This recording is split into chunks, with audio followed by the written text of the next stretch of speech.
views and opinions expressed in this program are those of the participants and do not necessarily reflect the views of BronxNet or the program underwriters. At the taping of this episode, almost 2 weeks after the primary election, the New York City Board of Elections has yet to declare the official results in the mayoral and Bronx Borough President races. Now, there is criticism of the introduction of ranked choice voting, calling it unfair and the cause of delayed results. Coming up on this edition of Perspectives, we analyze ranked choice voting, plus take a closer look at some of the local races here in the Bronx. This and more on this edition of Perspectives with yours truly, Daren Jaime. What's on your mind? Express what's on your mind. What's on your mind? Anything relevant to life, you bring it to the table. Whether you make a move solo or a movement with a stable. No fables, just speak on your decisions. Cause in the long run, it's your voice, your views, your vision. Keeping it real with many messages for you to know. This ain't radio, but DJ runs the show. Entertainment, he rocks it. Politics, he locks it. The host with the most would handle any topic. Don't forget to share your perspective with shines of light. Cause it might make a difference in someone else's life. Make a difference in someone's life. Express what's in your heart and your mind. Share your perspective. What's your perspective? Let them know. And hello, everyone. Welcome to another edition of Perspectives. I am Daren Jaime. And of course, we thank you for joining us. As always, you can watch Perspectives here on BronxNet's Channel 67. We also invite you to stay connected to us on our social media platforms at BronxNet TV and also our website at bronxnet.org. If you're trying to reach me personally on my professional page, Facebook, you can find me at Daren C. Jaime, and then also on Instagram and Twitter at DCJaime23. Well, as I said from the outset, New York City is still in the wait. No official winner yet declared in the mayor's race. No official winner, more particularly in the Bronx Borough President's race. And critics are dealing with ranked choice voting. A lot of people say that ranked choice voting is the actual culprit as to why now we're not seeing anything happen by way of easy and fast time results. Joining us now to break this down a little bit more, we're pleased to have the former Bronx Commissioner and President of the New York City Bronx Borough Board of Elections, I should say, my friend and brother, J.C. Polanco. And J.C., good to have you back here on the show. Thanks for having me, Daren. How are you? Man, I'm doing good, man. I'm trying to make sense out of all of this, and I'm sure you're going to help me to make sense of it. I'll try. When we first got started, we said, hey, a lot of people were like, oh, this ranked choice voting thing is not going to work. Here we are. We're still waiting on the results, and ranked choice voting comes in. Talk to us about where we are today, and are you surprised? I'm not surprised. First of all, I'm not a fan of ranked choice voting. Just for purposes of full disclosure, when this came to New York City voters, roughly 73% of New Yorkers voted and supported this initiative. This idea of ranked choice voting is very old. It's been around for over 150 years. This idea of ranked choice voting is seen in other cities like Oakland and San Francisco. But New York City is the largest board of elections in the country.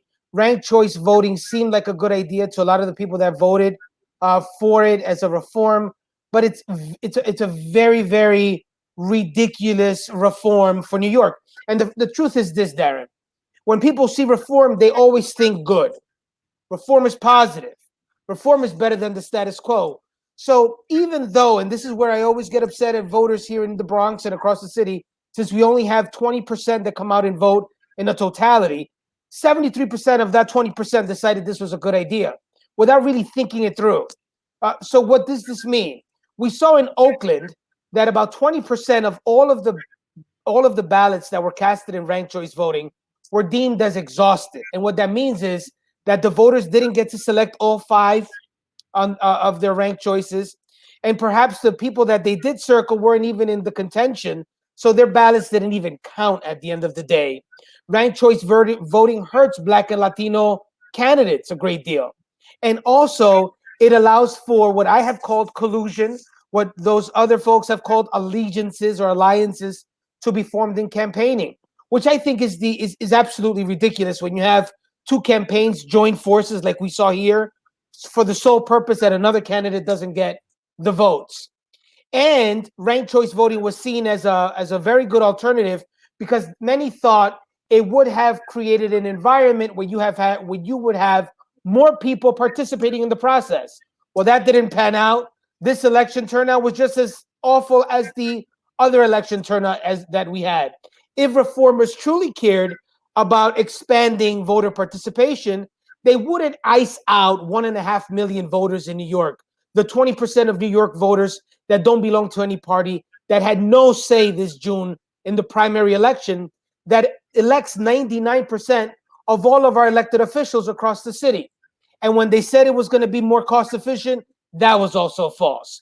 Because of the fact that we have campaign finance and we had so many people getting 8-to-1 matching funds, we had a clown show in many of these council seats where folks had no shot, but they were getting more and more money in matching funds, so they had no reason to leave their campaigns. So for all those reasons, ranked choice voting is a complete and utter failure, and I hope we get rid of it. Yeah. What are the chances that we can see of people getting rid of it? I think after this election, we see another referendum.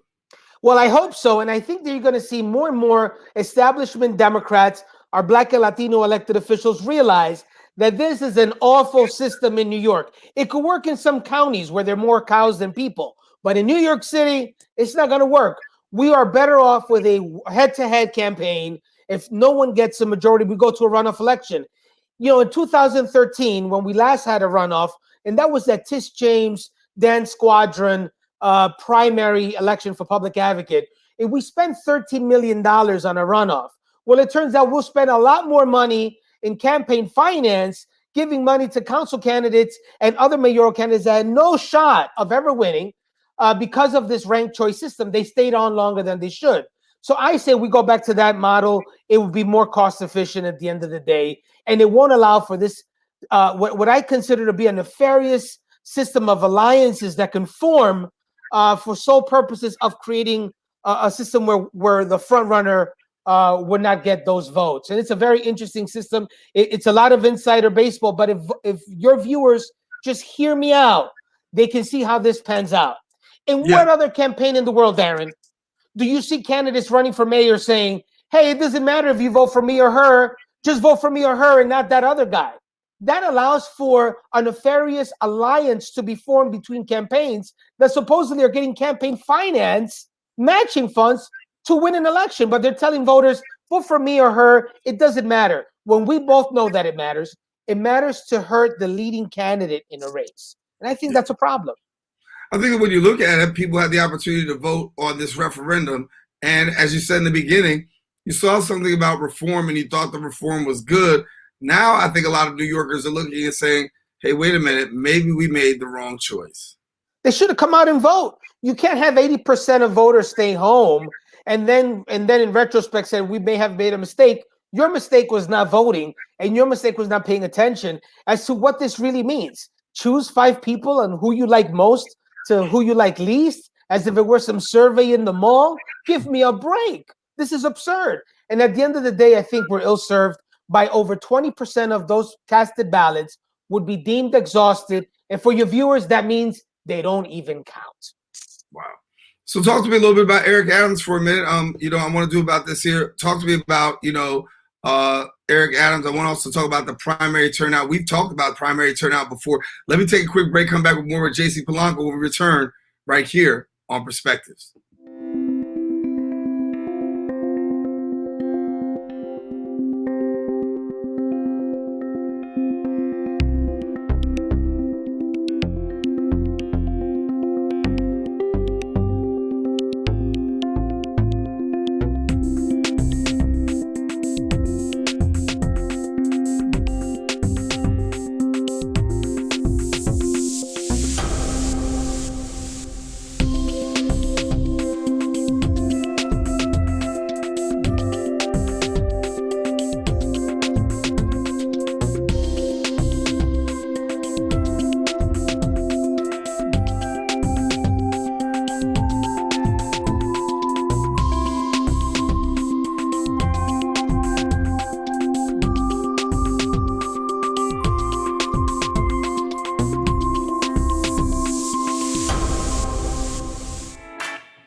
And we're back here with J.C. Polanco, continuing our conversation, talking about the primary elections as a result. Right now, we still don't have a clear winner in the mayoral race and these Bronx Borough President race as well.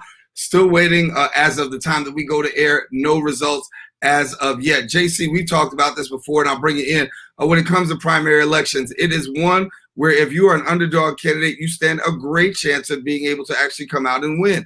We know when it came to AOC defeating Joe Crowley a few years ago, we covered this hand in hand. We were ultimately surprised, but then again, not surprised by the fact, simply because if you can get a massive turnout during primary elections, you could possibly and potentially end up being the winner. The fact of the matter is primaries are weak. What do we do to improve primary elections locally and then also nationwide? Well, it's no secret that I am continue to beat the drum on the importance of allowing for those that are not registered to any party to vote in primary elections. It is the absolute only way that we can increase turnout on election day and reduce the power that the small fringes of the parties and the power that the small fringes have on political parties. We both know that at the end of the day, your ultra conservative and your ultra liberal components of the political parties really run the primary elections at the end of the day. And I strongly believe that if New Yorkers in these parties continues to stay home, I mean, just think about this for a second. In 2017, just 17% of Democrats participated in the primary elections. That's an obscene number. That's over 80% of Democrats decided to not even participate in the process. Well, if you're going to continue staying home in those numbers, then allow for those that don't have a say because they're not in any party to participate in the process. You'll be able to expand and you lessen the control that some of the most extreme parts of the party have over the system. At the end of the day, I think we'll be all better served for that kind of primary. Now, you can't force people to come out and vote. You could only give them early voting. You could tell them how to do it. Tell them to come out and campaign. But at the end, and to come and participate. But at the end of the day, it's really up to the Bronxite. Now, I'll tell you this. I know that only a few Bronxites voted in this last primary election. And elected officials won't tell you this because who wants to offend the voters? But I'll tell you, shame on Bronxites. You should have come out in larger numbers because you're dealing with about 15% turnout. But 100% of us complain. It doesn't make any sense. And lastly, Daren, in the Bronx, all of our elections are decided in the primary. That's the biggest argument to allow for non-party registered voters to participate in primaries. If 100% of all of the elections are decided in the Democratic primaries, then allow for non-registered party members to participate and to have a say.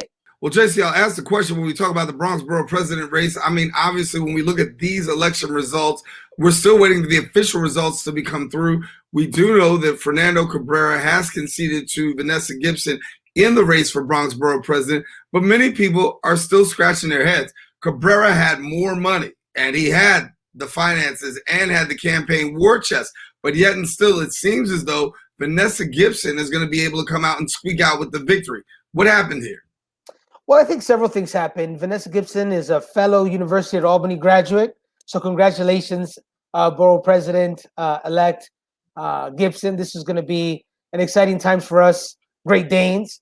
But I have to tell you, I think that she ran a smart campaign. She ran a campaign on social media that was intense. I think that she made a lot of allegiances across the Bronx with many women's groups. She was connected to both moderate and liberal parts of the party. She had been a former assembly member, a former council member. She had a long record of providing services to the people in the Bronx. And at the end of the day, I think it's pretty interesting that the Bronx will now have 2 African-American women elected borough-wide, a county that has historically been a county where Latinos have continued to win borough-wide office. I think it's interesting that we now have our district attorney and our soon-to-be borough president in the next year are both African-American women.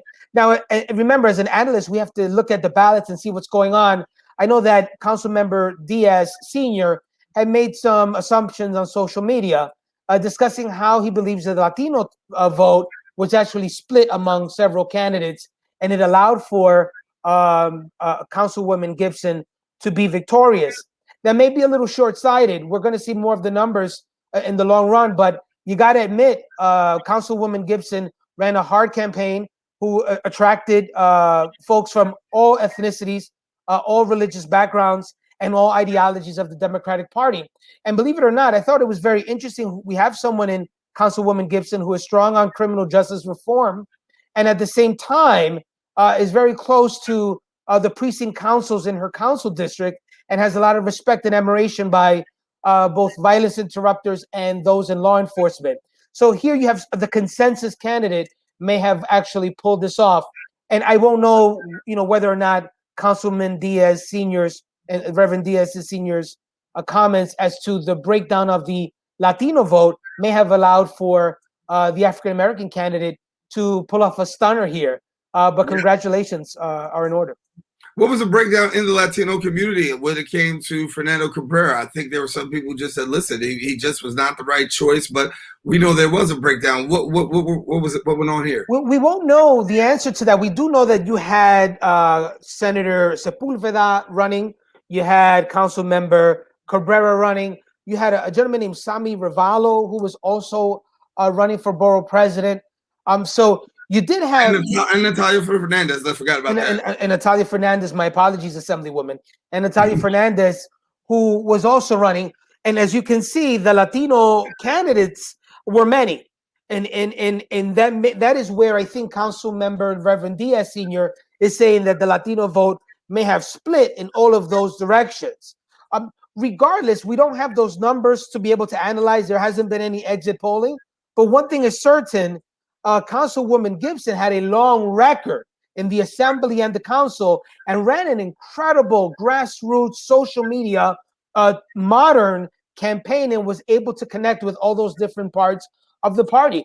And, let's face it, Councilman Cabrera, the Reverend, he's a very popular figure, but he's also on the conservative end of things and may not have appealed as much to some of the more liberal and center-left voters in the Democratic primary. So we won't know those numbers until the very end, but it was an exciting race. It's always exciting to see the borough president's race here in the Bronx because they're so important. Whoever comes in, and I know it's going to be borough president-elect Gibson, that person has some big shoes to fill with Ruben Diaz Jr., as you know, who brought in billions of dollars of investment and tens of thousands of jobs to the Bronx. So you're going to have big shoes to fill regardless. But I think it's a new day. We're starting to see the end of ethnic voting in the Bronx. We're starting to see the end of that polarizing ethnic voting that we have grown to see for so many decades. We're now looking at a borough that is predominantly Latino, have two African-American Democratic voters, Democratic elected officials in the borough. So it's interesting to see how this is no longer textbook sociology in the borough. Yeah, it's not textbook sociology for sure. Let's take a quick break, come back with our final segment with J.C. Polanco right after this.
back here on Perspectives, our final segment with J.C. Polanco, as we're talking about the recent elections and soon to be announced election results, we hope, due to ranked choice voting. We are still in limbo as to the official count being given and a winner being declared. But by all stretch of the imagination right now, it appears as though in the Bronx Borough President race, a done deal. Council member Vanessa Gibson will be the new Bronx Borough President. And in the race for mayor, potentially Eric Adams looks to have come through and be. Once again, those official tallies have not been given, but yet and still a lot of people are able to speculate with great confidence. JC, let me bring this in. We talked about having an African-American borough president. We talked about having an African-American district attorney, but let's put the three-piece together. If you got an African-American mayor and also a borough president and also a district attorney, when we talk about the issue of race relations, when we talk about cultural competence, could we see on behalf of this new political establishment that will be taking form a better sensitivity to a lot of things, particularly when it comes to racial insensitivity and prejudice?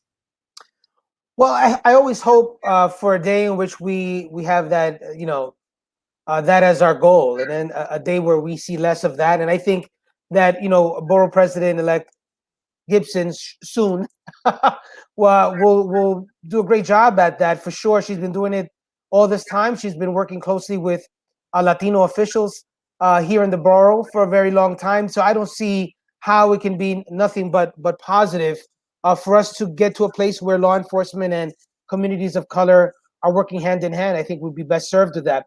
Now, I know we talk a lot about racial and ethnic politics. It's New York City, and I teach a lot of Latino studies at the Borough of Manhattan Community College. But I got to tell you, there's going to come a moment in time where Latinos are going to also want to have a piece of the pie, right? They're going to want to be in the room where it happens. It is likely that we will have Mayor Adams and a Borough President Gibson. But at the end of the day, we're going to look forward to a day when you finally will have a mayor of New York City that it is Latino or Latina. I think that would be a great thing for the Rainbow Coalition that was built back in the 80s, for that for finally for Latinos to have a seat at the table. So it may not have been this time around, but we hope that soon, those of us with that background will be able to get to the mayoralty. We have yet to see a statewide official that is Latino. Hopefully we'll get that as well one day, and it's going to require a lot of good work. But I'm just happy to know that we have some Bronx elected officials that have worked very hard to get to where they are, and they are more than understanding of the importance of what you just mentioned. Yeah. And as you talk about the Bronx being a highly Democratic borough, of course, we know that what happens in the primary pretty much rolls what's going to happen in November. But for these candidates, as they move forward towards November, talk to us a little bit more about what can actually be expected. Is it just, we're just going to take it in cruise control into November, or do we still see the full court press? But I don't think Curtis Sliwa, who's running on the Republican side, is going to allow for nothing to happen. I mean, I know that many folks look at the numbers and say there's just no way a Republican can pull it off. Mathematically, it seems impossible. But Curtis is going to work very hard to assure New Yorkers that he is the candidate that's going to deal with the major issues of the day regarding crime. To think that he's not going to do well, I think, is an understatement to what his ability is to attract press. The numbers are very difficult to overcome. We will see who wins the Democratic primary. I think that it is abundantly clear that it's going to be much more difficult for Curtis Sliwa to defeat an Eric Adams than it would, for example, a Maya Wiley or Catherine Garcia. But Eric Adams and Curtis Sliwa are going to provide us with many months of interesting conversations regarding policy. So don't roll over yet. We are a democracy here, a representative democracy, and I think it's important for all New Yorkers to vote. And I really hope that Curtis Sliwa runs a very good campaign, gets fair press from BronxNet and others, so that he can show his positions to the voters and have Eric Adams or Catherine Garcia or Maya Wiley defend their record. Yeah, he has an open door here at the show, that, and we always invite both Democrats and Republicans to come to the table. When you talk about New York City and the way it's traditionally been, you will see a majority of Republican voters emanating out of Staten Island. Is there any belief that there will be an increased turnout in Staten Island, given the fact that Sliwa was running on that Republican line? I think Curtis Lee was very popular with Staten Island Republicans. He received their support in this last election. He is lightning rod, and I think he's going to have a lot of support in many parts of the city. And we know where those areas are. These are the areas where police tend to live, your firefighters tend to live. These are blue collar, white ethnic pockets of New York City that love him for many reasons. And then you also have a lot of places in New York City that remember Curtis Lewa as the guardian angel patrolling the streets when I was growing up, that have fond memories of him and his group, that are also going to participate, that don't necessarily reflect the same kind of voter that will be supporting Curtis. So that's why I think the numbers may not be there, but it's going to be a lot more interesting than we think. And I think we're going to have several months of exciting campaigning going on between whoever the Democratic nominee is and Curtis. Yeah, well, talking to some journalists and analysts, they feel as though he does have a sense of crossover appeal in some kind of way. So there are some Democrats that they feel may actually go over on the other line and be able to win. And something that we don't traditionally hear, but Curtis Lee would definitely, from your perspective, has that possibility. I think he has the possibility of getting crossover votes for sure. I mean, there's no question about the fact that there are Democrats in the city that don't support the way the Democratic Party in New York City is dealing with crime and would view Curtis Lee as the alternative, and that otherwise wouldn't have supported. That was how Giuliani won. That is how Bloomberg won. And I think that's how Curtis is going to be able to attract some votes. Whether or not it's enough to overcome the 8-1 deficit enrollment, I don't know. But I think that it's going to be much more interesting than I think some of us think. Yeah, J.C. Polanco, we're going to have to leave it there, brother. But as always, great conversation. Got to bring it back as we continue to move towards November. We know those conversations are going to be hot. Issues are going to be front and center. But most of all, I know that you will have a very interesting perspective. But we made it through the show pretty good today. Thank you so much. I love coming on. I appreciate it. Hey, I appreciate you, brother. And hopefully we'll see you soon. J.C. Polanco, our guest here at Perspectives. I want to thank you all for joining us. Listen, the one perspective that we can share is we never have the opportunity to tell you who to vote for. We give you the opportunity to make an informed decision. But what we can tell you is it's important to exercise your right to vote. As JC pointed out, it is very imperative for people to come on out and vote. The primary elections are an election. And as some people say, elections have consequences. If a person doesn't come out to vote in the primary election, you possibly could lose the right to see your candidate make it across the finish line. So what's the best way to do it? Get involved, vote, and that way you can make your voice heard.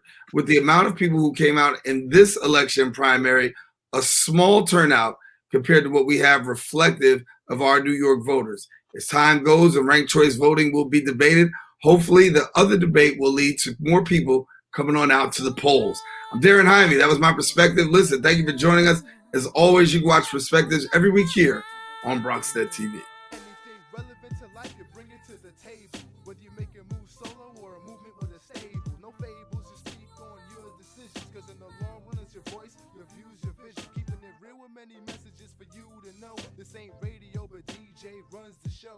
Entertainment, he rocks it. Politics, he locks it. The host with the most would handle any topic. Don't forget to share your perspective with Shines.